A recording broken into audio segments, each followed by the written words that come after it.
नमस्कार, मैं डॉक्टर कंचन, senior consulting physician इन Bharat homeopathy.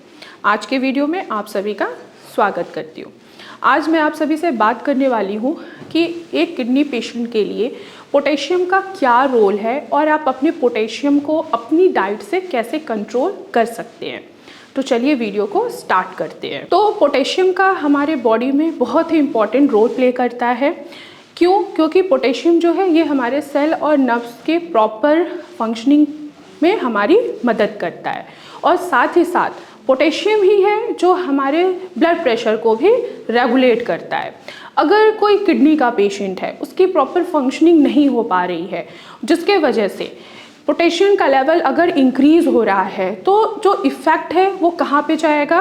वो हमारे हार्ट पे जाएगा, यानी कि हमारे दिल पे जाएगा। अगर किसी का भी पोटेशियम का लेवल इंक्रीज़ हो रहा है तो सबसे ज़्यादा चांसेस क्या होते हैं? एक तो हार्ट फेल होने का, दूसरा हार्ट अटैक आने के चांसेस ज़्यादा बढ़ जाते हैं।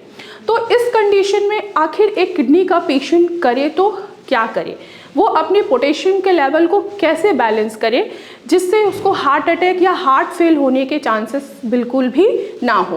तो एक किडनी पेशेंट अपनी डाइट में ही कंट्रोल करके या कुछ ऐसी चीज़ों को अवॉइड करके अपने पोटेशियम के लेवल को कंट्रोल कर सकता है। तो चलिए बात करते हैं डाइट से ही कि आखिर हम अपने पोटेशियम के लेवल को कैसे मेंटेन कर सकते हैं। तो सबसे पहले हम बात करते हैं वेजिटेबल्स की। जितने भी वेजिटेबल्स हैं जो मिट्टी के अंदर उगते हैं, यानी कि जो रूटी वेजिटेबल्स होते हैं, वो किडनी पेशेंट को अवॉइड करना चाहिए। अब ये रूटी वेजिटेबल्स कौन कौन से होते हैं? आलू हो गया हमारा, शकरकंद हो गया, गाजर हो गया, मूली हो गया, बीट रूट हो गया। ये ज़मीन के अंदर पाई जाती है और इनमें पोटेशियम की मात्रा पाई जाती है। जैसे आप ये चीज़ों को लेना स्टार्ट करते हैं, वैसे ही धीरे धीरे आपके बॉडी में पोटेशियम का लेवल इंक्रीज़ होना स्टार्ट हो जाता है।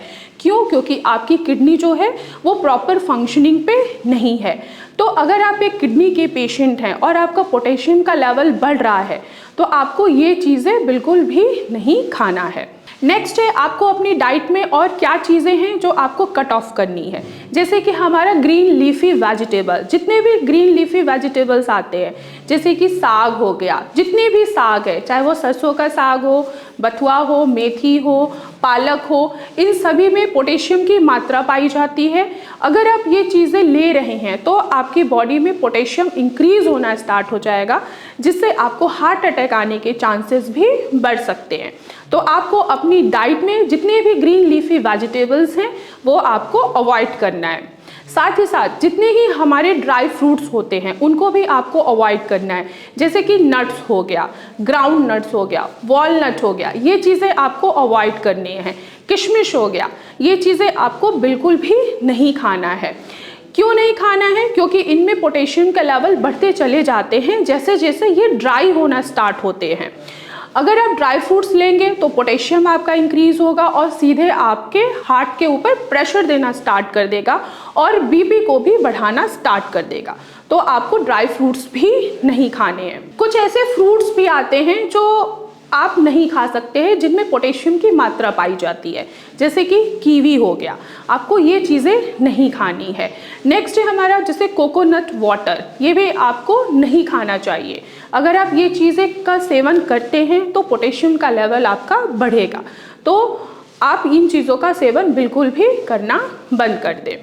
अब सवाल आता है कि किडनी पेशेंट में कि हम ये सारी चीज़ें तो हम नहीं खाते हैं, तो ऐसी कौन सी चीज़ें खाएं जिससे हमारा पोटेशियम का लेवल बैलेंस में रहे।